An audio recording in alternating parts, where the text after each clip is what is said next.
I am all women. Women who have made a difference and women who want to make a difference. Women in the shadow, women in the light. Women who can inspire change. Women who lead, shape and speak up. Women who will reinvent Africa. We have the power to change the world. And we will not settle for less.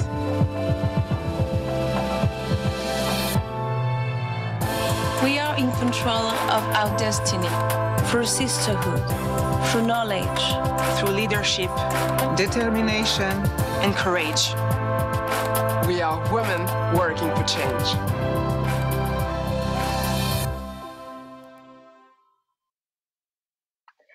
Ladies and gentlemen, a warm welcome to this special panel session on From Margins to Mainstream, Women's Rising Influence in the Corporate Boardroom. We're honored to have two accomplished speakers today, each bringing a wealth of experience and expertise to our discussion.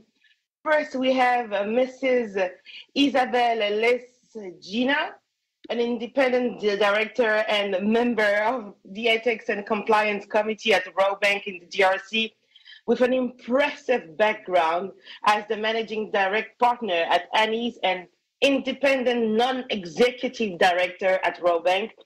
Isabelle has worked in various roles across international business, finance, and advisory. Good morning, Isabelle. Good morning. Thank you for having me. Joining us as well is Mrs. Nana Araba, the Group Executive for Consumer Banking at Ecobank Transnational Incorporated in Ghana. Nana, a chartered accountant with over 28 years in the financial services industry. She's a seasoned professional with expertise in digital retail banking operations and product accounting. Together, they represent the dynamic landscape of women's influence in the corporate world. And today we will explore important questions about gender diversity, growth potential, and overcoming challenges. Good morning, Nana. Good morning. I'm pleased to have both of you this morning. We're going to have 30 minutes of, I know, a very insightful discussion, and I'm going to jump right into our questions. I've got a few of them for both of you ladies, and I will start with you, Isabelle. In your view, what are the primary factors contributing to the persistent underrepresentation of women in corporate boardroom? And how can these be effectively addressed at both a systemic and individual level? Okay, I believe the reason for the low number of women in board is because of unconscious and conscious systemic belief, or what I like to call the path of least resistance. And it is reflected into three elements: the pipeline, the network, and representation. Just to clarify a bit, one of the most common answers to the question, why do you have a lack of diversity in your board or anywhere else, is usually we don't find female talent. And that answer is also given in other for panel and other sectors. First, I want to debunk the myth with the truism. There are female talent. On the pipeline element, the issue is that we look at board talent in a very traditional and monolithic way. A former CEO, a CFO of a bank from the same region with the same background, etc. Whereas if we look at the current and future challenge faced by boards around customer persona, insights, talent, stakeholder engagement in face of a more complex geopolitical change, digital transformation, ESG, just to name a few, then a totally new set of profile appear to fill the specific skill set, thus broadening the pipeline.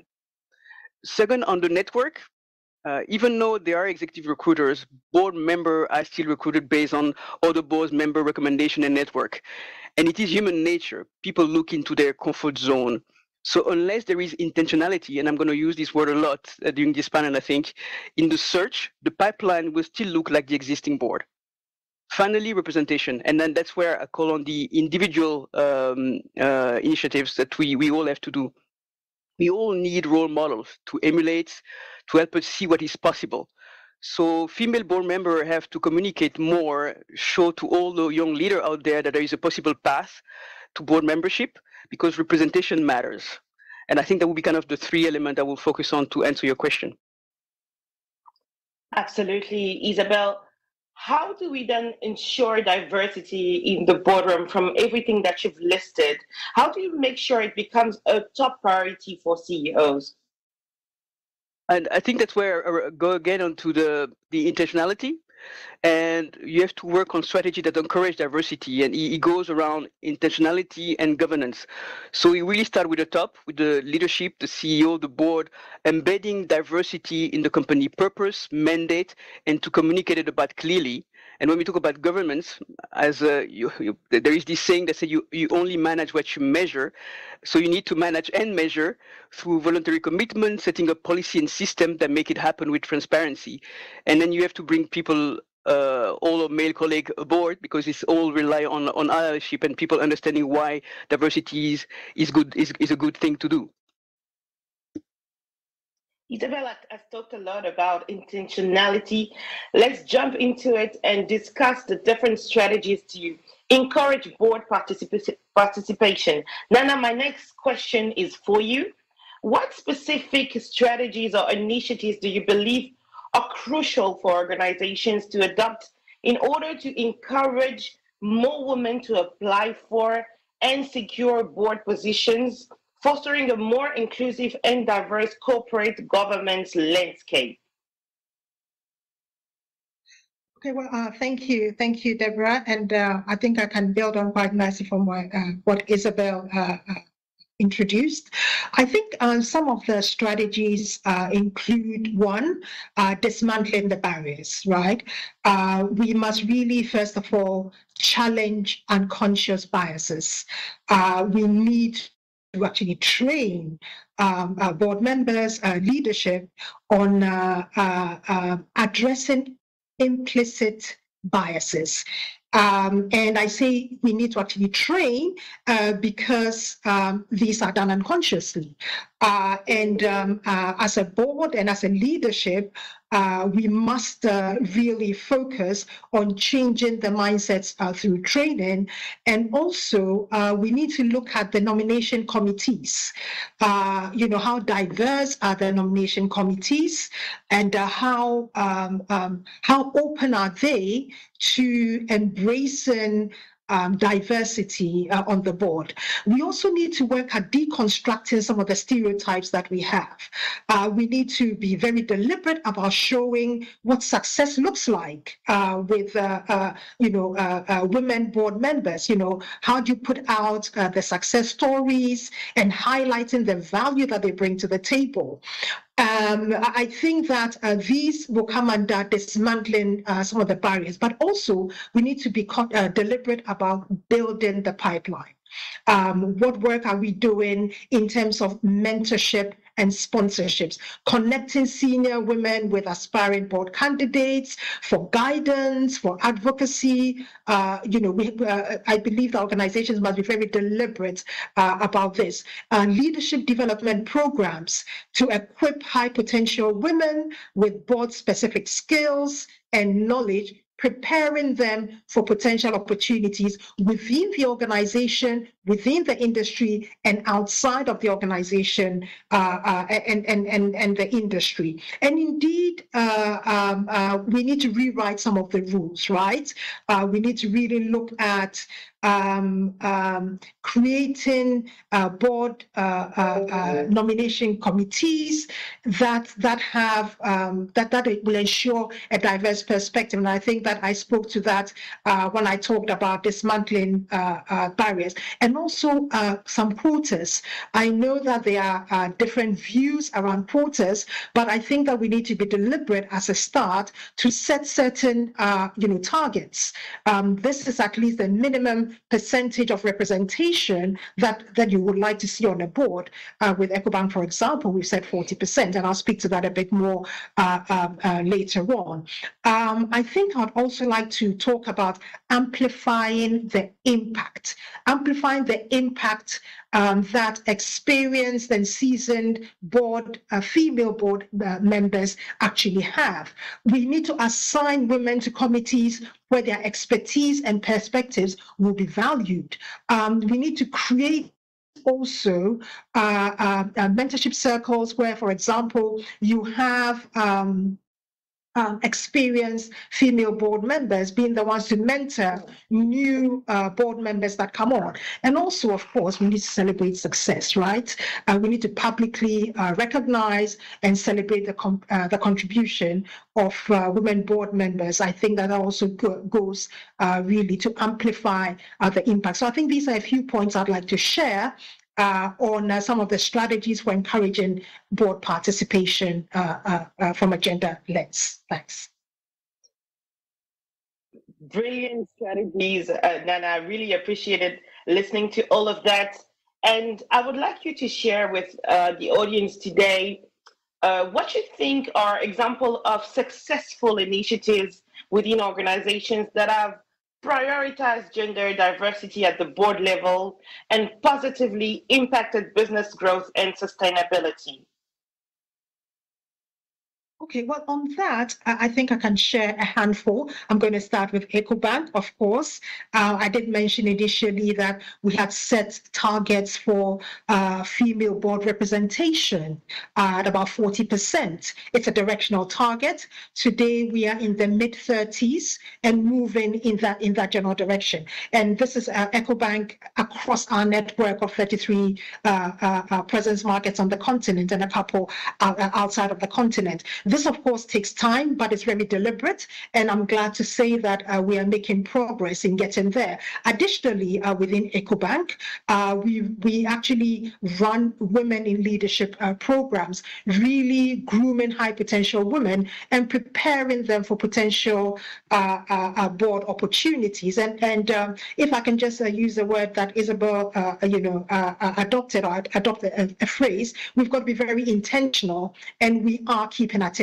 These directional targets take time, and I think that the commitment of the organization enables us to work through this over the years to create the right pipeline. Another example which I found quite interesting was of the Dangote Cement Dangote Group. They've actually reconstructed their nominations committee with a focus on gender parity and also done some unconscious bias training. They've partnered with women professional organizations, tertiary institutions, to actually source and actively source for female candidates when board roles become available. The Equity Group Holding is another that has actually linked board diversity to ESG goals. That really is the highest level, and as a board, they know that they're being measured by the level of diversity that they have on a board. And the last that I'd like to share is for Airtel Africa, where they actually partnered with UN Women to create the Women on Boards initiatives. And that also is also to build a pipeline for board-ready women. And I think that these are some examples which I believe are having the right impact on the continent. This is very encouraging to hear that a lot of groups and organizations in Africa are taking the gender diversity agenda as one of the top priorities. And that's when it happens. Isabelle, I would like to talk about the impact of underrepresentation on decision making. Considering your experience, how do you see the underrepresentation of women in corporate boardroom affecting decision-making processes within an organization? I think it's being on the board or senior leadership all over. The issue with the lack of diversity is group thinking. Everybody thinks the same, everybody has the same background, and it's an issue. Confirmation bias and internalizing what Nana was mentioning about beliefs and systems. So all these unconscious bias are put into system and internalized. What that creates is an environment where these leaders make decisions that do not reflect the stakeholder they're covering. Where 50% of the world is women, for example, and they might not take decisions that might benefit these stakeholders. What they created is a system or an organization that where externality, risk, problem might not be understood or thinking of, because there were no women who say, hey, by the way, that's not really the way it's supposed to work.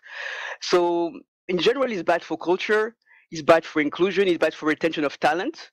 And I would say there are hundreds of studies that link diversity and performance. Diverse board in company with diverse board perform better.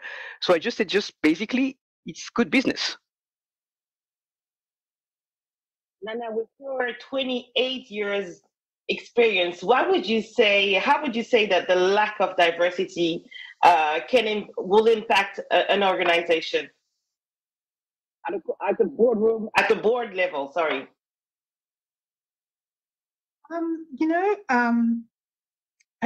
here again, building on groupthink is the fastest way to pigeonhole in oneself when you look at your ability to capture a market, to be impactful in a market, and to grow as a business. And if an organization is not deliberate about having these diverse perspectives and approaches, I think it really does limit how much of the market, whichever market you're playing in, you can actually capture. I also think that over and above improving your corporate image, of course, and your brand reputation, we also find that women directors are often a lot more vocal about ESG. Generally, and with the direction of the world today, I think it's important to be able to attract top talent that can actually guide a lot more of the thinking around ESG and contribute to the long-term value creation of the organization. Also, now this may be a touch debatable, but I do believe that women directors are a lot more cautious and they ask a lot more probing questions. And I think that it helps for a more thorough reflection on risk assessment, right? And so that is a good balance to bring to a board, especially when you're considering the long-term success of the organization. So I think that these points really are worth reflecting upon for any organization that has got a low representation of women on its boards. Isabelle, I saw a reaction when Nana was talking. Is there anything that you would like to react on? No, it's I totally agree with Nana. I think we don't want to go into gender stereotypes, but women indeed are much more focused on ESG and sustainability, how the whole ecosystem can benefit, how to grow the pie for everybody instead of just for kind of like this growth mindset. And that really plays a role in some discussion on how the social part can be extended, or the governance or the environmental part. And very often, I think now it's changing, but very often the financial sectors in a region were focusing on things, but ESG kind of more like a CSR element. And I think the women on board, we were able to elevate that discussion and show that ESG is actually a strategic advantage for the sustainability of the bank, but also to generate opportunities. Nana, you mentioned that a little bit earlier, the importance of membership, mentorship, and leadership programs, and that is my next focus here. And my question is for you, Isabelle. Recognizing the importance of mentorship and sponsorship programs, what role do you believe these programs can play in facilitating the advancement of women into board roles? I think they play a very important role. There are a lot of organizations in Africa that are doing an amazing job. You have the Boardroom Africa, that is a network of, I think, around 300 brilliant women, sisterhood, that provide training on ESG, on governance and all that. So you have this pipeline of women ready to join board now, already there. You have other organizations that give this network. So this network kind of give you talent pipeline. If you're on the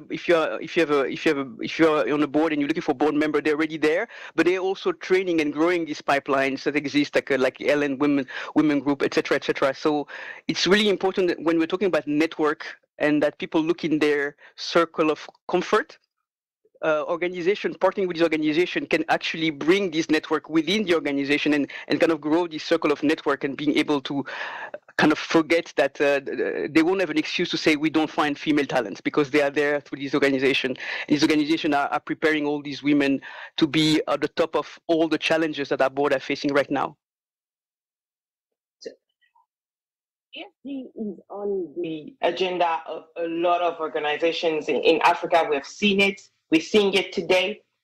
But my question is for the two of you. How do we ensure that the effectiveness and sustainability of these programs over time, especially? Isabelle, my question is for you, and I would like Nana to answer that too. How to ensure the sustainability of it? It's going to be controversial, so I'm gonna lean in on what Nana said about quota, or at least I call it voluntary commitment. I think people have to put the money where their mouth is and commit into a number, being an aspirational, a directional number. I think that will really, and being very transparent about it, and that will allow kind of to track. As I said, you manage what you measure. That will track the evolution there, and is really about deconstructing these beliefs, these biases, and I think again. Allyship is important, because they might have this impression, oh, but we're gonna promote women. So what about the men? And the men, like, are we gonna promote women even if they're not competent? And the problem is not there. Women are competent, but the system have been putting in place, the system, the policy, the procedures internally. That didn't allow a woman to kind of have the same equity in the position. And what we're doing is kind of leveling the playing field, and we need allyship. We need to speak to the men in the organization and tell them we are not decreasing the pie. They're not stealing your food. We are just growing the pie, and we can all be happy within this system. And I think that's one of the big elements. Is kind of we need. It's sometimes frustrating to say, but sometimes men need other men to tell them that it's a good thing, and so that's why allyship plays a big role in there. So I will say quota, targets, intentionality, allyship, and just go for it. Nana, I would like to hear your input here. Okay, so beyond that, I would also say that we need to nurture a supportive ecosystem for women leaders. Mentorship, sponsorship programs are very important, and also the focus on impact and not just the optics around it, right? And I think that builds to Isabelle's point. Women are selected based on their capabilities, on their competencies, and we actually need to focus also on the impact that they are having on boards, right? So that it is not seen as tokenism. I have absolutely no doubt in my mind that we have a very strong talent pipeline, and organizations should take advantage of that, and we'll actually be able to see the impact, beyond meeting the quota, as it were. Going back to building the pipeline, I would like to emphasize that we need to build it from the ground up. So not only looking at women leaders today, but let's also think about the future leaders who 7 to 10 years from now will be at leadership positions. What sort of opportunities are we creating to ensure that they can come up to those leadership roles and from there move up to board level? So these are just a few points I'd like to add on. Nana, considering the impressive female representation at the board level in African countries such as Kenya, Ghana, and South Africa, how do you think this has contributed to the overall success and financial performance of companies on the continent? Okay, so first of all, let me start once again just by touching on Ecobank, and then I can just elaborate a bit more on other organizations. We actually, hello. I beg your pardon. We'd actually set a strategic objective to get to 40% board representation. And over the last 5 years, we've moved from 20% to 36% today. And this is across our network. And we can see improved business performance at the top line level where revenues are growing. It really does buttress the point that a growing level of diversity on the board actually brings value. And I must mention here that diversity is not just seen from the gender lens, but also diversity for women of from different backgrounds, different experiences. So it's not just about going after the female gender, but there must be diversity even in that demographic, as it were.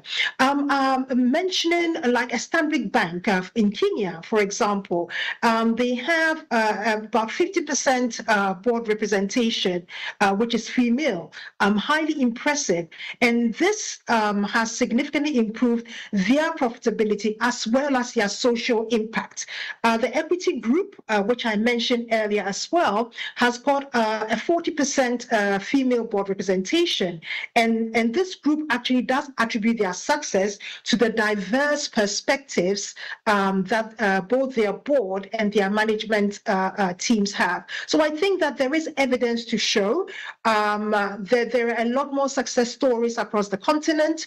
And I think that we need to showcase them more and be deliberate about some of the interventions we've talked about to see more such success stories on the continent. Isabelle, what are your thoughts on that? On the diversity on the sector. Yeah. I think even though Africa, the number of female board members are quite high, I think it was a study that I saw recently versus the world, is still low. I think it was an IFC study that said that you need to reach at least 30%. It's kind of like the number, the golden number for the diversity to really have an impact on influencing more on the policy. And I think we're around 24, 25, so we are below that at the Africa level, even lower at the world level. So imagine the level of impact that would be brought if in Africa and abroad we will go above. So I think there is more work to do. We at Rawbank, we focused a lot on the external world for quite a long time with the initiative to promote female entrepreneurs and leaders with the Ladies First program, financing and training. And we recently that's why I mentioned the intentionality with the CEO, started looking internally, joining United Nations Women E4She initiatives, the 2X challenge. And I think when you said intentionality start from the top, the fact that our CEO committed to that really activated or gender policy, not only at the board level, but also below with the gender policy kind of to go for promotion of more women from the ground up. And we have a target, aspirational, directional target of 50%. So we are still low at the board level, but on the management level, we are on kind of the employee level, we are at 34. So we are trying to go towards that and improve. And hopefully in a few years, because we have this target for a very short term, so in the next 5 years or so, we'll be around the leaders in that area. That's what we hope for. And this is going to be my last question, and it will be addressed to both of you. What lessons do you think other regions, I mean, besides Kenya, Ghana, and South Africa, that's southern east part of Africa, what other regions of Africa can learn from that approach to promoting gender diversity in corporate leadership? Isabelle. Okay. Nana, please go, Nana, if you have something to say, and then I'll complain. Absolutely. Okay, Thank you. Okay, so I can't re-emphasize, but I'll buttress the point again on the need for mentorship and sponsorship. The not so loved phrase, setting of targets or quotas, at least to jumpstart. I think it's important, focusing on the impact this has, and also focus on the whys, not just strive for diversity's sake, but why. We need to clearly articulate the business and social benefits of gender balanced leadership, and of course we need to be conscious of the cultural context. There are varied cultures, across our continent, and I think that if we have these fundamental tenets or principles, the way we approach may be slightly different, but at least it will be guided with a clear focus on what is the benefit, why do we need to have diversity on the board, and using some of these tools and techniques to actually get to these targets. Thank you. And just to add to Nana's point, the country that you mentioned, Deborah, all had intentionality at the leadership level, at the government level. Most of this country had so central bank or government quota installed for saying, we want for public board, we want a certain percentage of women. I think it was the case of Kenya. When you look at Rwanda, I think it was at the government level. Nigeria passed a legislation on quota for board. So he started from government intention to kind of correct this bias that was there towards women, and then it trickled down in a way. So what other countries can learn is that to look at what fits best for them within their cultural constraint, and go through between quota or voluntary commitment, and set up a system in place, policies that encourage more women. And when we talk about mentorship, sponsorship, I think there are a lot of initiatives there, but for example in Francophone Africa, I think maybe less training are tailored for board preparedness.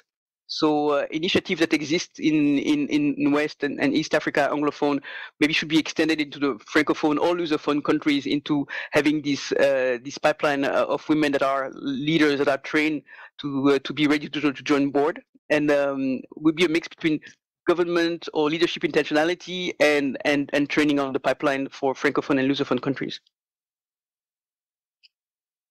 Absolutely, brilliant.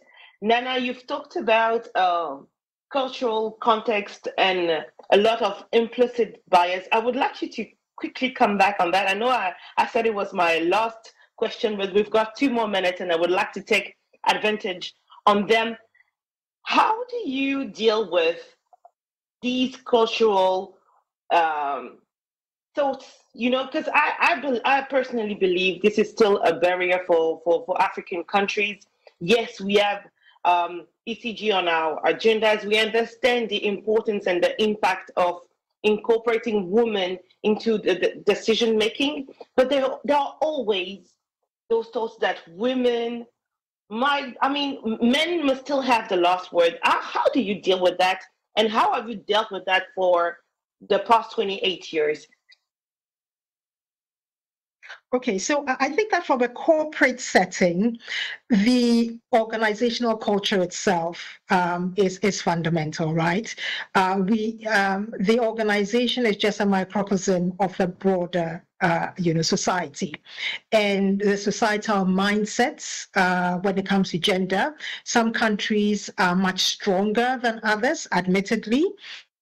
I think that the focus ought to be on the value that it brings to the table. Because especially for organizations, as opposed to perhaps you say families, for organizations, there are clear objectives, whether they are financial objectives or societal objectives, but they are clear objectives. And we must be able to articulate the value that allowing female talent to put its best foot forward at the board level, the value that that brings to the organization, whether it's a public entity, whether it's a private entity. I think that we've got to be deliberate about articulating it, because ultimately the organization is there to achieve an objective. And if I go back to one of the points that Isabelle made around groupthink, we need to be able to demonstrate that where everybody who is in decision, when the majority of decision makers are of a certain mindset, of a certain background, the scope for broader thinking, for different strategies, for analyzing risks is diminished. And I think that our work collectively as female leaders is to be conscious and deliberate about articulating the value that this diversity brings to the table. And when I say to the table, it's to the table of the organization, which is being led by a board. So that was a slightly broad statement, but I think that we need to go back to the whys. And once there's a credible why, ultimately, we will get the support to galvanize that change, which I must say is actually, the stable. The horse has already left the stable, right? And it's evident that change is coming, but we can actually catalyze that. Thank you. Change is coming, and I will hold on to that phrase to conclude this panel. It was absolutely brilliant. Thank you very much, Isabelle, LESSEDJINA, Nana, Araba, ABBAN. It's always inspiring to be with you. Thank you very much. Thank you for having us. It was a very interesting conversation. Pleasure. I think we could talk for another 2 hours, but yes, we have to go. We have to go. Indeed, and we're going to let our second panel happen. But just before that, it's an honor to introduce our distinguished keynote speaker, Nishdeep, SETHI, the Group Director of Structured Finance and Products at the African Guarantee Fund, our co-host of this event. And today, under the compelling theme From Margin to Mainstream, Women's Rising Influence in the Corporate Room, Nishdeep will share invaluable insight into the transformative journey of women in shaping corporate leadership. Thank you. We are ready. Thank you. Thank you so much for that lovely introduction. That was a very interesting panel. Thank you so much for all your insights and thoughts. It is my pleasure to be here today addressing this audience of inspiring and influential women in business and leadership. As I've been introduced, my name is Nishdeep, SETHI, and I'm the Group Director for Structured Finance at the African Guarantee Fund, AGF. To give you a bit of a background, AGF is a non-bank financial institution whose objective is to promote economic development, increase employment, and reduce poverty in Africa by providing financial guarantees and capacity development assistance to financial institutions to stimulate financing to Africa's small and medium-sized enterprises to unlock their potential to deliver inclusive growth across the continent. So currently, the SME financing gap is estimated at $300 billion in Africa. And for women SMEs, that gap is approximately $42 billion. There is a growing global consensus on women's economic empowerment as a force multiplier for good governance, economic growth, poverty eradication, nutrition, sustainable consumption and production, and environmental sustainability. Studies have shown that women reinvest up to 90% of their income back into the community, thereby significantly contributing to social and sustainable impact. And given that almost all African countries, women represent approximately 50% of the population, and that in sub-Saharan Africa, 1 out of 4 women are currently running their own business, their contribution to the economy is not only necessary, but it is critical. AGF recognizes the importance of women entrepreneurs as significant contributors to economic growth. And therefore, in 2021, we partnered with the African Development Bank on the Affirmative Finance Action for Women in Africa, the AFAWA program. So the AFAWA program is a Pan-African initiative that seeks to improve women's access to finance across the African continent using a risk-sharing mechanism and technical assistance dedicated to women SMEs across Africa. So AGF and the African Development Bank together aim to unlock up to $5 billion in financing for women SMEs in Africa. And since the gap is $42 billion, the $5 billion is really just a drop in the ocean. For us to achieve this goal and to achieve even beyond this goal and more, this can only be done through partnerships with key stakeholders and actors in the economy, many of you who are present here today. Therefore, it is my extreme honor to be speaking among this group of women leaders whose support and expertise have been an inspiration to all women to join this movement of socially accountable and gender responsive women. Women who think, act, and impact gender equality in their companies, in their marketplace, and in their communities. So not to take up too much time, because you have so many interesting things to discuss, and I'm very interested also to listen to the next panel. Just to end with a quote from Michelle Obama: "No country can ever truly flourish if it stifles the potential of its women and deprives itself of the contribution of half of its citizens." So thank you so much for the time and for allowing me to speak with you today. My name is Vanessa OBASI. I am Head of Communications and Growth at INGRESSIVE Capital. However, I am a huge pioneer for these kinds of events, and without much, because I could go on and on, I'm just going to introduce my fellow amazing speakers right here. I'm going to start with you, Ms. Buhle, introducing, she is former CEO at JUMO, but she's much more than that. She's also a member of the board at Copio Global. But because I know fully well that she has so much to share with us, I'm not going to make that a thing. I'm just going to let her spit some of her knowledge to us, because I can tell you for free, it's exciting. I also have one of my favorite people in the ecosystem, Miishe of JetStream, co-founder and CEO, and she has been doing the Lord's work when it comes to significantly pulling the logistics of because if anyone knows, you have everything you can put in place and regulations will throw everything apart.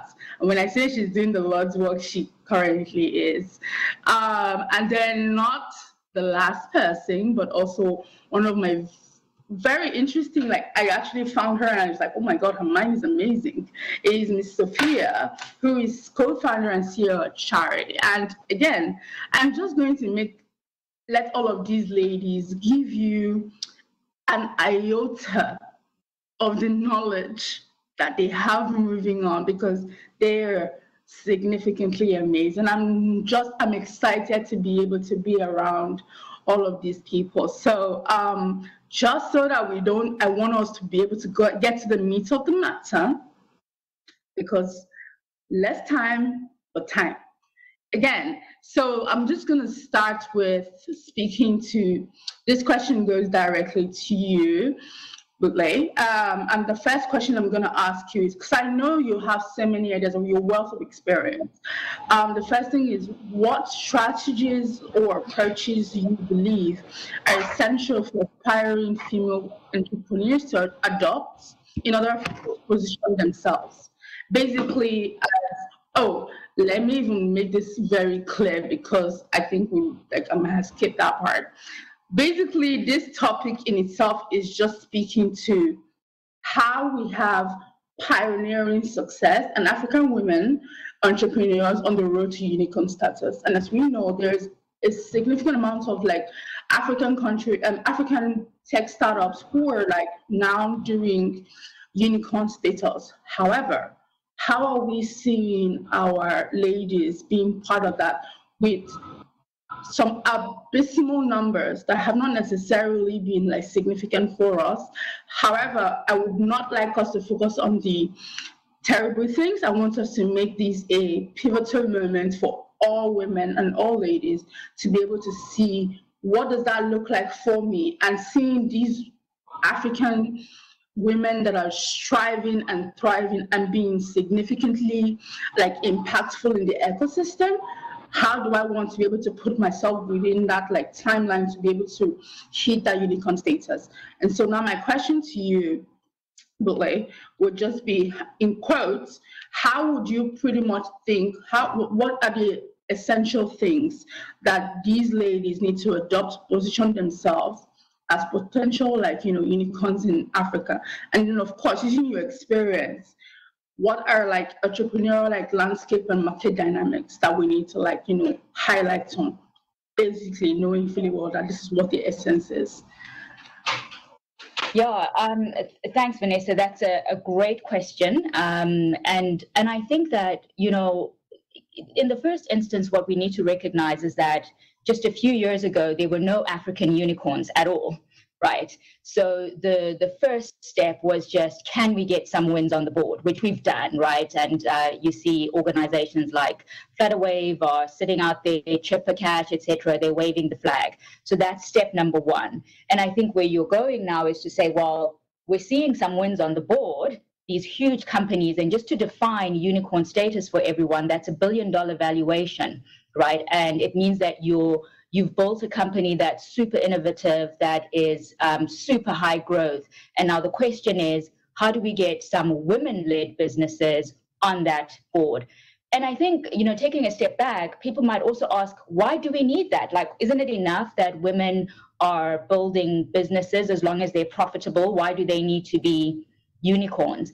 And I would just start by saying that it's important because those types of big businesses are solving problems which matter, right? And if the people building those types of solutions only come from one demographic, certain problems might not be addressed. So an example that I've given, in this instance is, if you look at a business like Rawbank in Nigeria, which is founded and led by a woman, Temi. She started out really addressing the issue of maternal mortality, which is extremely high on the African continent, right? And we really want to have more of those types of businesses, solving big issues on the continent. So it's important that women get the wins on the board. So I think in terms of, what strategies do you employ? I think the number one thing is to do a self-audit, right? Because building a unicorn business is not all about what you see on LinkedIn. It's a long and arduous journey. And in the African context, you're signing up for, a 10, potentially 15-year journey to get there. And so you need to know, how are you going to arrange your life so that you can make that type of commitment, right? You might need to pivot along the way. There's a lot in there. And I think that, you'll need to keep going back to the reasons why you were willing to do that in the first place.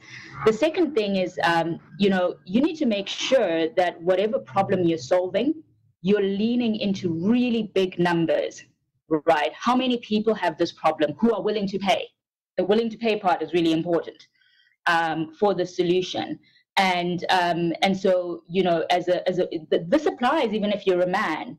But I think for women, it's super important to look for that white space. Are the numbers big enough here?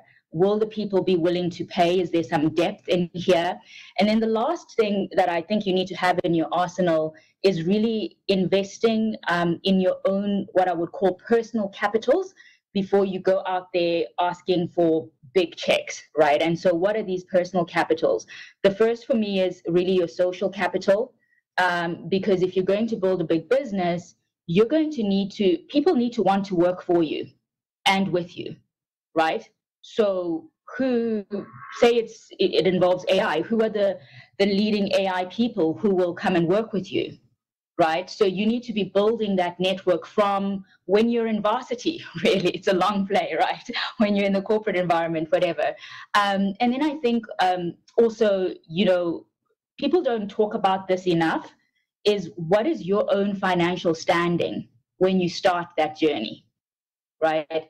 It's a little bit like, you know, when people look at these high-level internships and say, but why is it always those kids who get to go? It's because the internship is unpaid, so you have to have some money to be able to do it, right? And it's the same with entrepreneurship is, you know, you need to get your coins in order, as they say, so that, you know, especially in the initial stages, so that you can get some traction. And then the last bit, I think, is really just investing in your own confidence as a capital, right? So that you can push back when people try to make you prove it again, so that you can be, you know, inured in a way to rejection, because there'll be a lot of it. So I think those are the things, and maybe they're unexpected, but I think before you enter this, you know, kind of, I want to build a unicorn, things to look at. Yeah. Thank you so much. That was really precise and concise. And one of the things I took away is building capital, and especially social capital. Very, very key. It helps with not just the number of people you're trying to attract, but also the people that will stand for you, especially when there's a lot of like propaganda within businesses or like startups and things like that. If you have been able to build a lot of social capital, it helps to be able to note that people will not just take what it is that's being said based on propaganda, as opposed to knowing that I know this person has integrity, I know this person has, you know, focus. I don't believe, so I would rather speak to this person, especially when it comes to relationships with not just businesses but investors as well. So that was really, really precise and concise, and I would like to just like dig deep into that, but I think I'll come back. And the next conversation I'm just going to, at least I think it actually shoves me into this conversation to have with you, Miishe. Miishe, pretty much the fact that you know that you have gone through, like I said, it's been a very interesting journey, but can you just like share some specific challenges personally you've encountered as a female entrepreneur in Africa, and how did you even like overcome some of those obstacles? Because technically it takes a lot. It takes a lot to get to this point, and I know that you've, like I said, I know that you've done a lot of it. So can you just like share with us and advise us?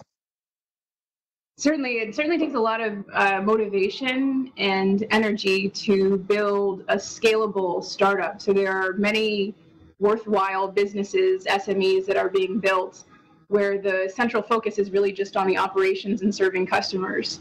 But when you're in the sort of VC landscape, you're looking at doing two jobs. The first job is the business building, and the second job is really fundraising, which I see as a type of sales. It's basically developing relationships with a network of investors who are potentially interested in buying your shares.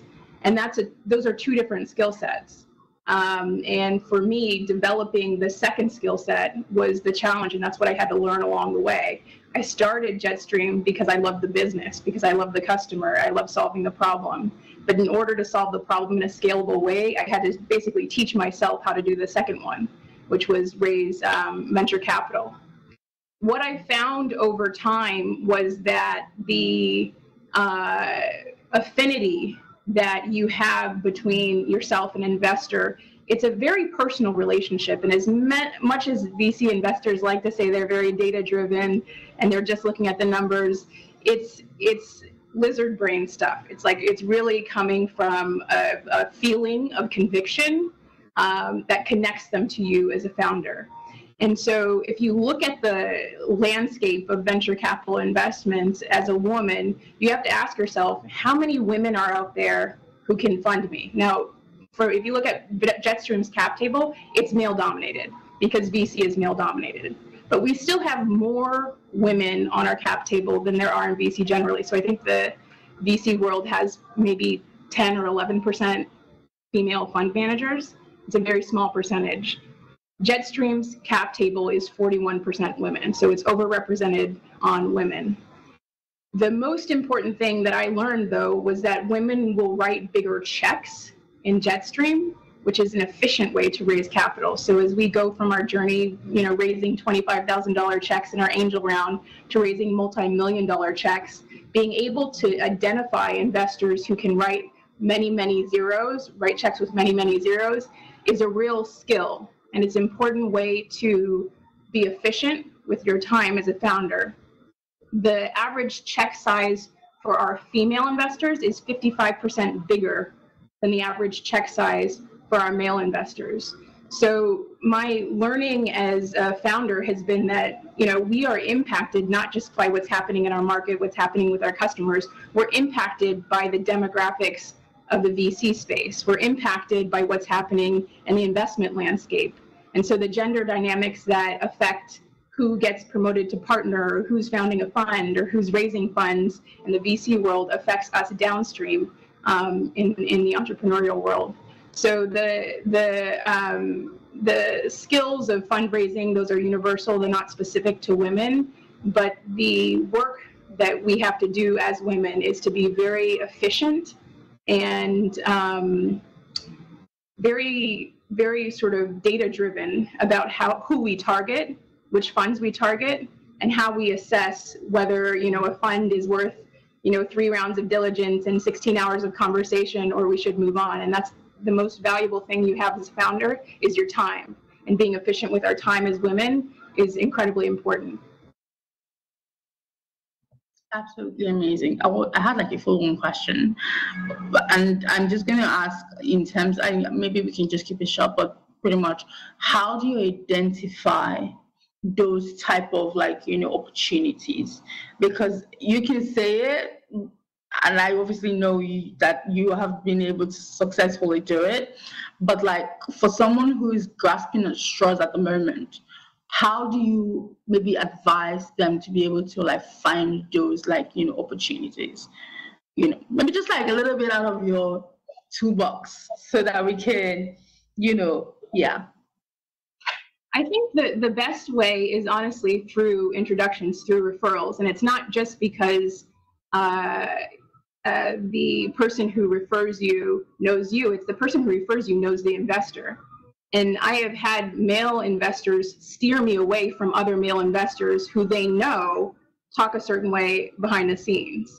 And so I think that you need your network to do a little bit of that screening work for you. And there are times where, there's sort of unconscious bias or something that someone out in the ecosystem may hold, and your inner circle of investors who believe in you often will be the first people to tell you that. So I think it's really through the warm introductions, and it's through the screening that the people in your network can do that helps you get there.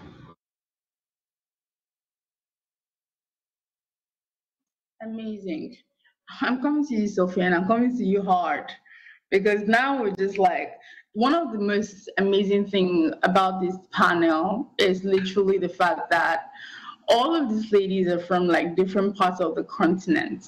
There is Ghana, there is Morocco, there is South Africa, and I'm just excited because there is one thing to say specifically what it is, another thing to say from different geographical locations. And with this particular question, Sophia, since you were our resident MENA, so we just want to know from you, what specific skills or qualities are crucial for female entrepreneurs? I know there's difference in West Africa, I know there's a difference in East Africa, I know there's a difference in Francophone Africa, there is that. But then you, right now, just from your own relationships and interactions, what would you say are specific qualities that are crucial for female entrepreneurs, especially from where you are? And how do you build and scale successful businesses in the African market? Because based off of that, the entrepreneurial spirits might vary from end to end.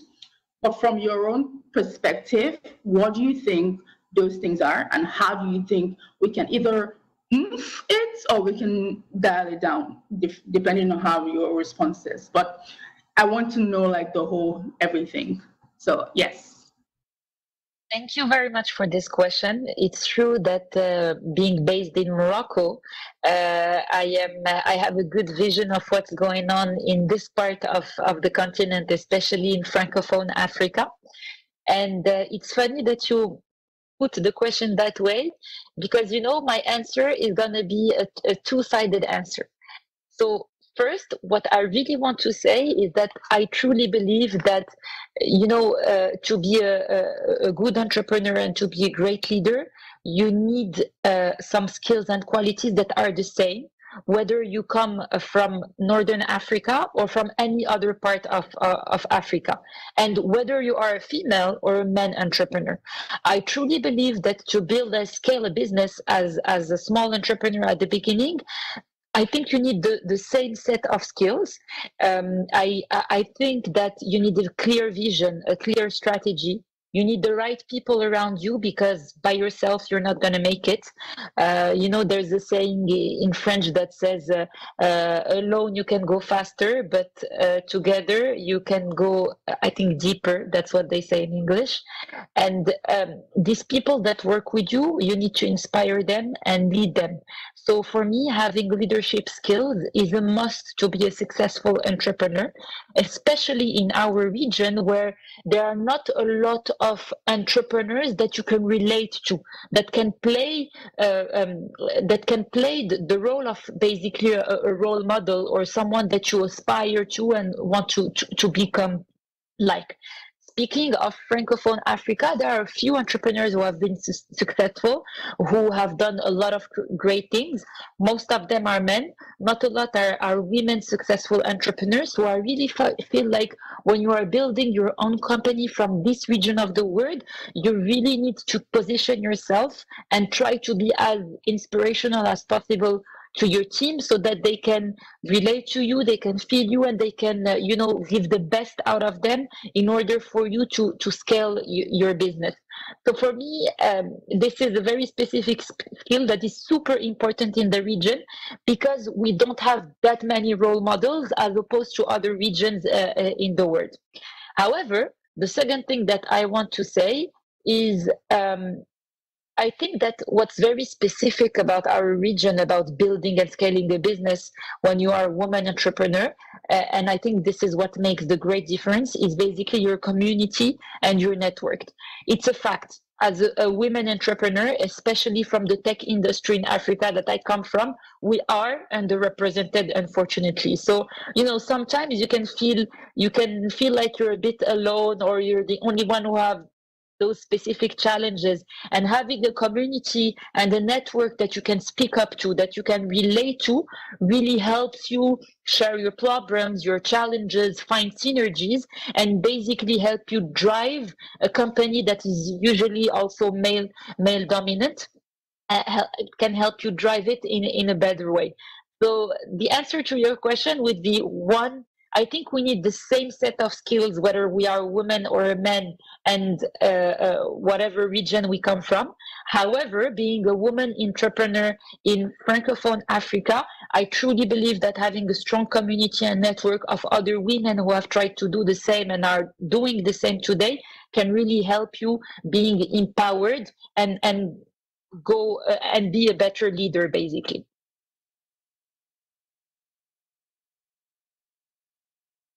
I love that. I do. And this is just to piggyback on what Sophia just said. I'm going to come to you, Buhle, because I know that this is also some, I know we talked about a little bit of us making sure we have to do more in terms of collaborations and things like that. but like, what do you think? Because one of the things I always say is, I know as much as we want to be able to have these gender conversations, one thing I always reiterate is we need allies. You cannot just start having these conversations without us having allies, because literally we're not making it a, in quotes, old boys club type situation. So we are literally open to having collaborations, conversations. But I just want to ask you in terms of us seeing, because from Francophone to like, and of course within your experience of like navigating in all of the different parts that you have been, how do you see this collaborations happening where people in North Africa are not feeling a little bit like sidelined, because West Africa is like a little bit boisterous and just like a little bit like, braggadocio, like type situation, and then you're just like, okay, so maybe they're the ones that talk the most, but then like not necessarily, because there's some Francophone countries a little bit demure. That's the right word. I hope it is the right word. So type situation. What do you think are the best ways to be able to tackle this movement and tackle these types of like stumbling blocks? Because again, that's part of the reason we're doing this. So just throwing that back to you, Buhle. Yeah. So I think collaboration is key, right? And I think there's two ways that we can look at this, when you talk about allies as well. So the first, which I think is what you were referring to, is, Sophia said, it's a lonely journey. You need to build a support network, etc. And given that the numbers are so low of people, women building tech startups, it makes sense that you actually look continent-wide, or I would argue actually emerging markets-wide, right? Because if you look at kind of what's happening in emerging markets, an entrepreneur doing embedded finance in Brazil could have a lot to help and support you, right? When you're doing it in Nigeria, right? So there's definitely that, and I've been quite encouraged with seeing Women Working for Change is a network like that. In the previous panel, someone mentioned Boardroom Africa and so on. So I think those types of organizations help at least start the conversation. But let's be clear, you have to do the work, right? You have to actually reach out to someone and say, hey, can we have a coffee? And, like what I sometimes do is, when I show up, I'm in Cairo, I'm like, hey, I'm here. Can we meet? Can we talk? And that's something that you have to do as an entrepreneur, is actually have those conversations and build on them over time, not just when you have an emergency and you're like, I'm out of runway, what do you think I should do, right? So yes, those collaborations are important and we need to build them. But I think that building allies also is across gender lines, right? And I think, Miishe, you mentioned how, some of your male investors have said to you, hey, don't waste your time over there, etc. And and I'm sure even people who are not necessarily investors yet, continue to give support who are men. And I think that that's something which we need to continue to work on, because it can't. We're not trying to replicate this current system which doesn't work, right? If it's male dominated, we're not trying to have our own special ecosystem on the side here, right? We all need to coexist. So I think that that collaboration also needs to happen, because when we talk about biases, one of the ways in which you fight bias is by showing evidence to the contrary. So the more that men are having different types of conversations with women entrepreneurs, the more that they will change some of their thinking, like, oh, so not all women are risk averse, or oh, that's risk awareness, it's not being risk averse, and so on, right? So it has to happen both across the female entrepreneurship network, but then also over the line across genders, I think. Absolutely amazing. Absolutely amazing. Not to put you on the spot, Buhle, but this is coming back to you again because that was a follow-on from Sophia. Sorry, but just because we're having a conversation, it would be great to just segue into this. So obviously we've talked about the domination of men in the venture capital world, and women were holding just like 10% of senior positions in private equity and the likes. I mean, like the numbers they don't add up. However, I think when it comes to just breaking it down and just making sure we want to tackle these biases and not necessarily living in quote victim mentality.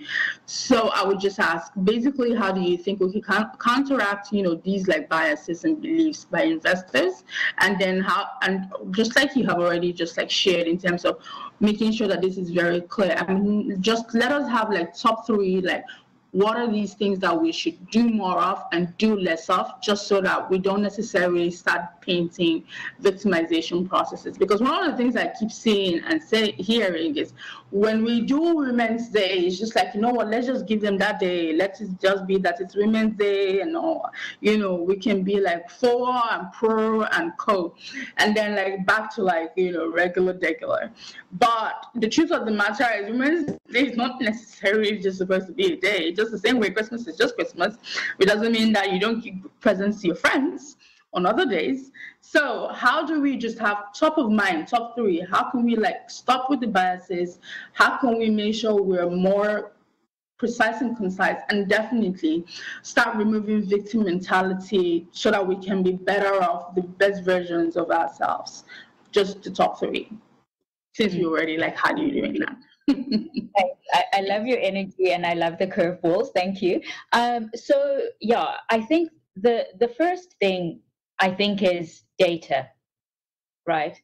I think that when I reflect, and this is not unique to women-led businesses, but I would say on the African continent in general, there isn't enough data on what's happening so that we can actually compare, right? So what's happening? There's a little bit of anecdotal data, right, around women-led businesses. Are women, is it better margins? Are they, running less risks and so on? But I think if we could start to have comparable data, that would make a really big difference, right?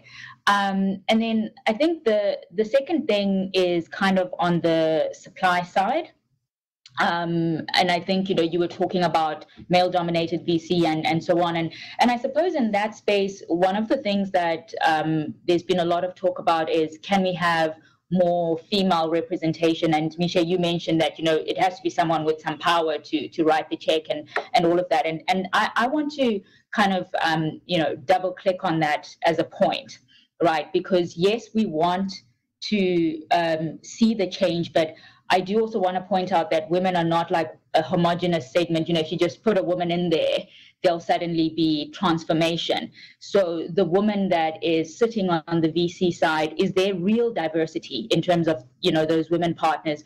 Or because there's a way, right, that you can address diversity on the VC side where you just basically, find women that ostensibly look exactly like the men who are in the firm, right? Like in terms of background, schooling, socioeconomic background, etc., just that they can wear a dress if they want to. That's not what we mean, right? We mean actually having real diversity so that they can be empathetic to different problems that entrepreneurs are solving, but then also giving those women power to write those big checks that Miishe was talking about, right? So for me, that is important. And then I think the third thing that I would say is that, I do think that, to fight this perception of women-led businesses being risky, as an entrepreneur, you also need to be prepared to show the investor that your business is de-risked to a certain degree.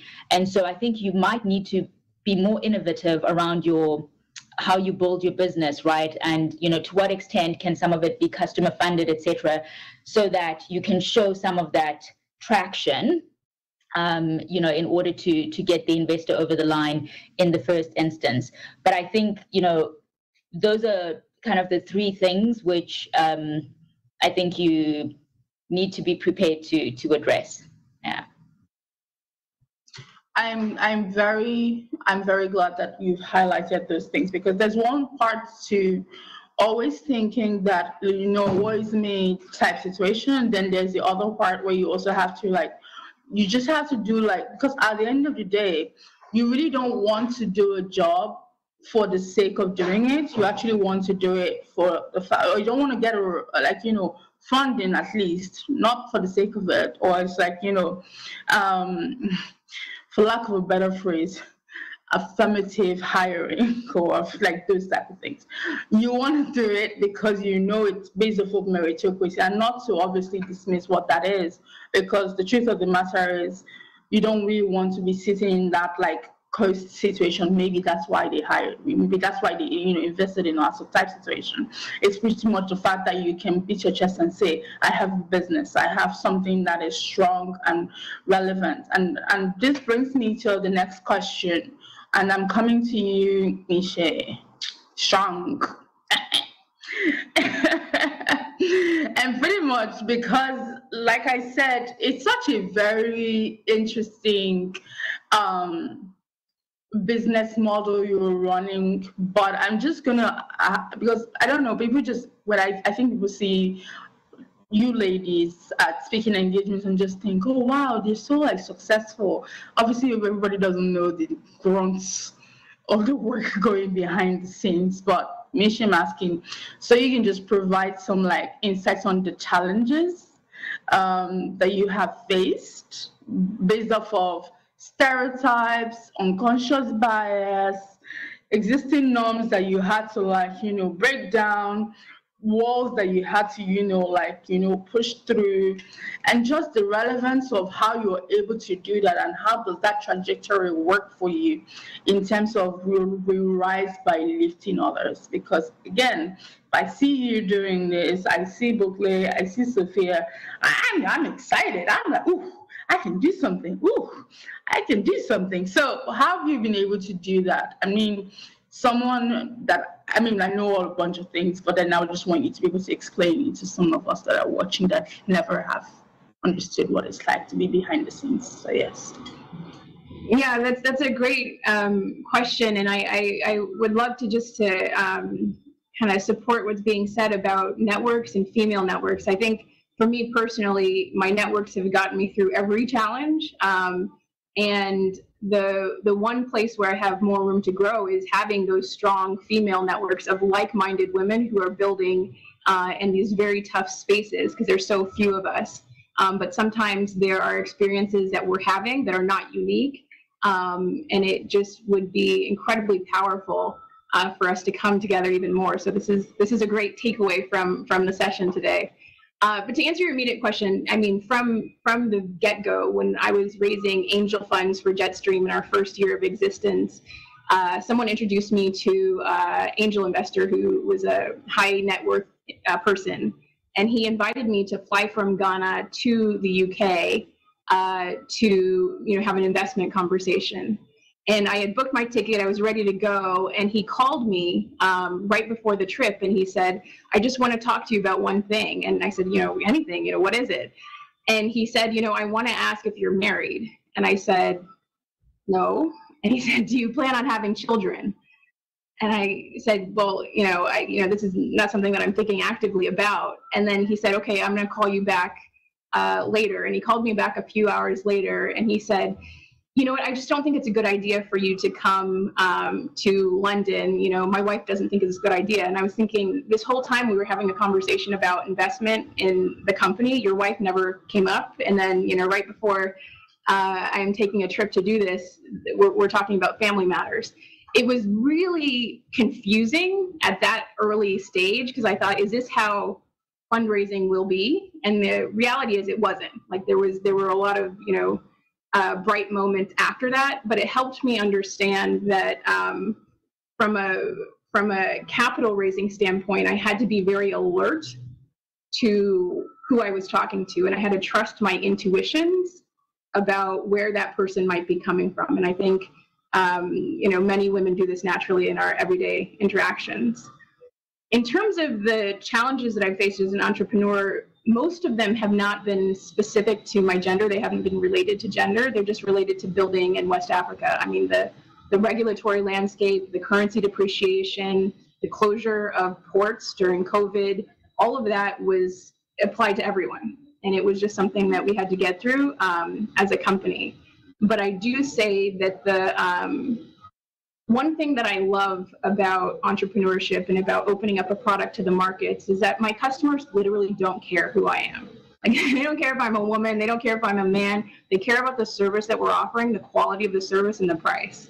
And that is liberating, to be able to produce something that's judged on its merits and to succeed and thrive because of the quality of what you're producing. And that's my plug for entrepreneurship, for women, men, everyone. But the challenges are real, and fortunately, many of them are actually universal. I'm just going to do a double back on that and just say, have you been able to manage that? Because great to hear like that and great to hear that feedback as well, but then have you been able to manage that moving forward? Just to continue, especially when you remember times that, God, I don't want to do this no more. How do you like, you know what? Oh, sure. Yes. How do you not manage that?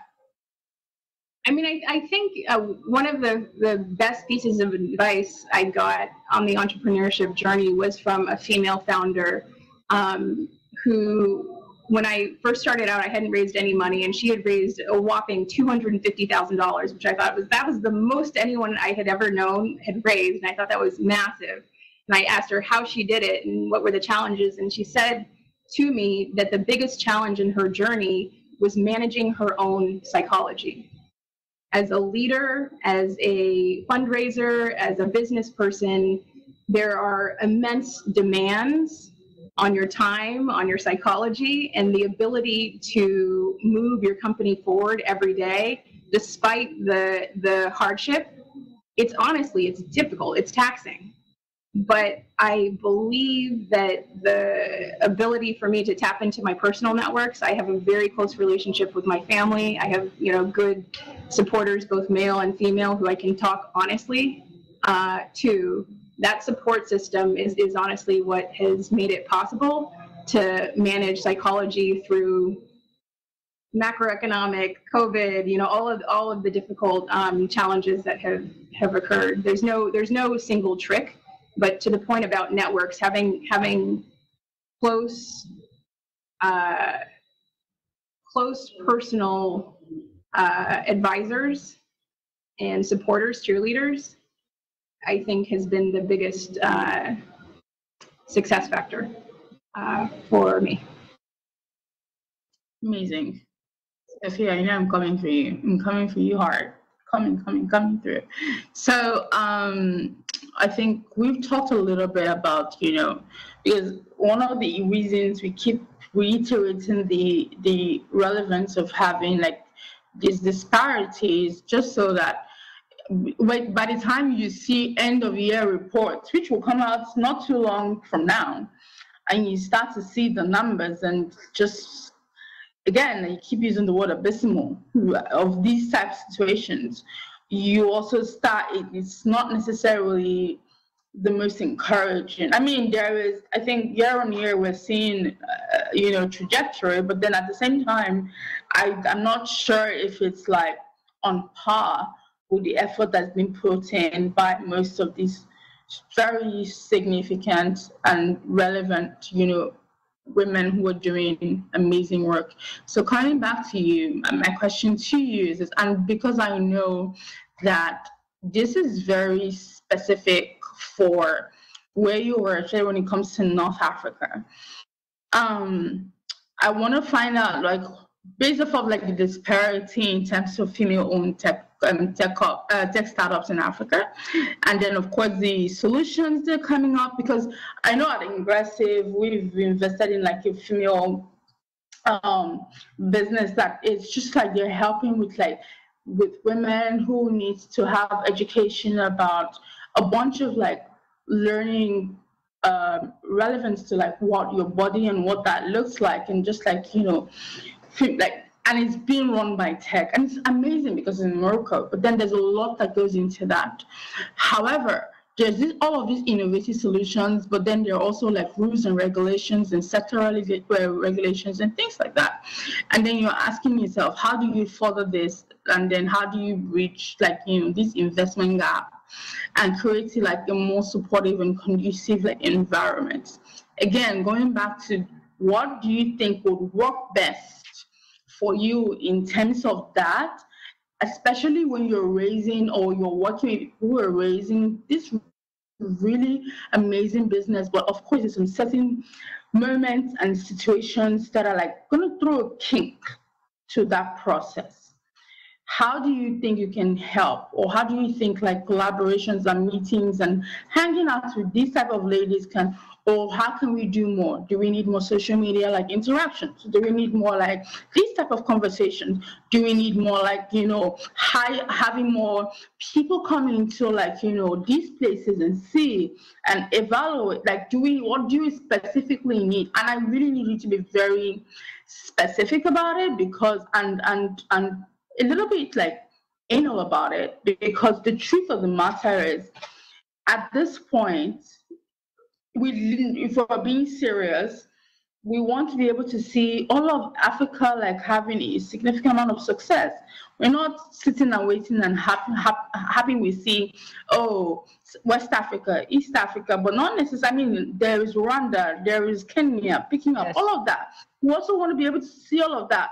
Let us host more events in these places. I mean, Riyadh did a lot lately. I know that happened, but what does that mean moving forward for us? Forward, do you understand what I mean? So just be very, very specific for us so that we can use that to catalyze into like the end of this conversation. Thank you for the question. This is a very good question, but I feel like today investors want to see more women-founded companies. Again, we are underrepresented, and having a diverse portfolio for investors is today super important. So I think that as women founders, we should take advantage of this situation. And the real question is, so how do we make the most of this situation? Because I really feel like this is the right moment to be a woman entrepreneur. So a few things that come in mind that we can do, and I will be very specific as you asked. So one, make sure that you are well connected. I already spoke about the network, but I believe that, and I think Miishe said it really, really nicely, fundraising takes time. Make sure you target the investors, and make sure that you put the right effort and time on investors that you have the highest chance to convert from a lead to an investors. There are a lot of VCs today that are focusing on women founders. Make sure to speak to those companies first, and make sure that you do your homework before starting speaking about to investors, because it can take you months and months of speaking and not converting them into actual investors if you haven't targeted them. So this is something that as a founder you can do, and there are like some factors that you can manage as a founder, but there are also some external factors. Speaking of internal factors, I believe that network does not get built by itself. And again, Buhle said it, like, you need to make sure to be proactive about it. You need to make sure to keep speaking to the right people. And I believe that there are a lot of events happening across the continent today, and events like, like JITEX that happened in Morocco in May. As an entrepreneur, you should participate to all of these events. Now, it takes a lot of effort because it takes time, it costs money, but it's the right place to find people who have an interest in your industry and in your continent. So make sure you build your network by going to these huge events that you can meet a lot of people during those events, and make sure to stay connected with those people by working on your network. And then this can unlock you a lot of investors that would have an interest into your company, region, and industry. Third, I think it's super important to communicate about your achievements. you know, as a woman founder, when I started my company, I had that imposter syndrome where I was ashamed of sharing anything on social media, and I didn't want to use my LinkedIn to share whatever I was doing. And I've changed a lot in the last year. And I was actually, I think that I was positively impacted by my co-founder, who is a man and who didn't have any issue speaking up from day one, while it took me almost 2 years to start communicating about what we were doing, because for me, it was too small, no one would be interested, etc. So for me, as a founder, make sure that you celebrate your achievements, even if they are small. Make sure that you are sharing them on social media, and make sure that people hear about what you are doing, because it's only by communicating and telling the world what you are building that you are organically gonna make sure that people come to you, and people will basically reach out and say, hey, I love what you're building, let's speak. And then these people knows this guy and this investor that could be interested. And, you know, I feel like this is the best way to have people interested in you without having to go look for them. So make sure you communicate and celebrate your achievements. And last but not least, and this is more of an external factor, I believe that it's super important to be an ecosystem that allows you to have access to kind of, incubation programs, acceleration programs that can unlock access to financials, to basically investment at the end. And again, there are a lot of programs across the African continent, and those programs are looking for companies coming from different regions of Africa and are looking for companies that are women-founded because they need some diversity. So go look for these programs, apply to these programs, participate, invest yourself, because these guys can help you find investors and can help you unlock access to financials. So yeah, these are 4 points that came to my mind. Thank you so much. I cannot have been more excited to be in company with you ladies. I couldn't have asked more of that. Thank you, and thank you for all of you being here and sharing all of this insightful information. We could go on and on and on. We have, yes, but we have, like I said from the beginning, we have time, but we don't have time. However, I'm looking forward to seeing the impact of some of these conversations. Thank you, Buhle. Thank you, Miishe. Thank you, Sophia. And on this note, we gotta close and just moving on to the next stage of what this conversation is. But again, super excited to have this, and I look forward to seeing what this brings in the future. Thank you so much, ladies. Vanessa, it was lovely. OBASI, what a great energy. That was fantastic. Thank you very much for this inspiring panel. Thank you. You've been doing an amazing job yourself. Thank you. Thank you. Buhle, Miishe, you guys were amazing. And what a conclusion, Sophia. I was so inspired by your last words. I would also like to thank our previous speakers, Isabelle, LESSEDJINA, and Nana, Araba, ABBAN. You've all brought an invaluable contribution to these discussions. I would like to also thank our incredible keynote speaker, Nishdeep, SETHI, the Group Director of Structured Finance and Product at the African Guarantee Fund. Today's discussion on women's influence in the corporate boardroom has shed light on crucial aspects of mentorship, regional successes in Africa, and the impact of female representation on financial performance. As we conclude, ladies and gentlemen, let's carry the momentum forward. Mentorship programs and effective policies are pivotal for advancing women into board roles. Africa's notable progress serves as an example showcasing the positive correlation between gender diversity and financial success. I would like to thank all our speakers from yesterday and today. Thank you as well to our audience. A big thank you to our sponsors, Rawbank, Proparco, and Rush. And a special thank you to our co-host, the African Guarantee Fund and FAWA, the initiative from African Development Bank, for contributing to this meaningful conversation.